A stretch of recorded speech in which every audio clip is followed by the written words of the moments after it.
I like to be able to help people. I'm heavily involved in several different groups, like knitting group, beading group. I teach both of those. The garden club was something that I helped implement. It's a sense of accomplishment. We're going to get to harvest this wonderful garden. I just wanted to make it a better place to live. My whole life I've gone through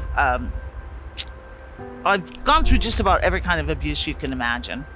It started with bullying in school. I also was sexually abused quite young. It started when I was about 6 years old and lasted until I ran away from home when I was 15. It was actually an uncle.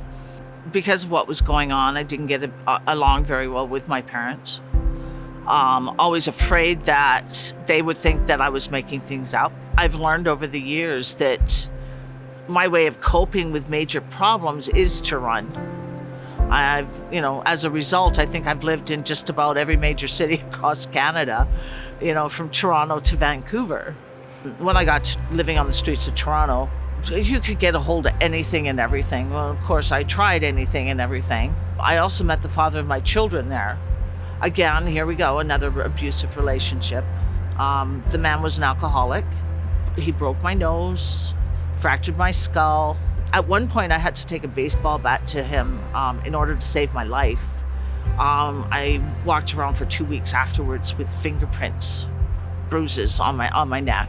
I had 2 children at the time, a girl and a boy, Rebecca and Michael. My children are my biggest regret.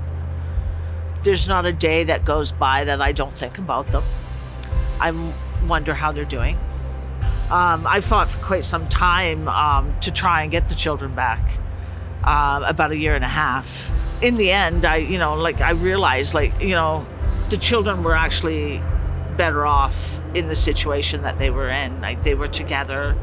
At this point, I totally spiraled and ended up starting to shoot cocaine into my arms, which went on for about 4 years. The couple months before I left Vancouver, I overdosed 4 times in 1 month. I knew I was in trouble. I had to get away from this stuff. So guess what? Karon ran again. When I got to Calgary, it's like, I'm not solving anything by running. When I came to the Mustard Seed, it was actually the first time that I'd ever been involved with this kind of an organization.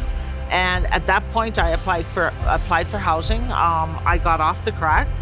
It's been, it'll be 5 years in January.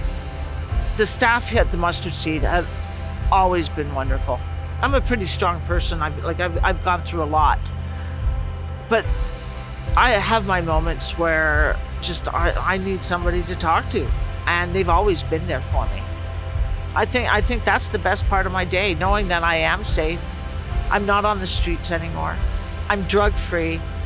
When I help somebody, it gives me a big sense of achievement, of accomplishment. It makes me feel good. I feel that the Mustard Seed does do the same kind of thing I do. To other people who have gone through what I've gone through is never give up hope.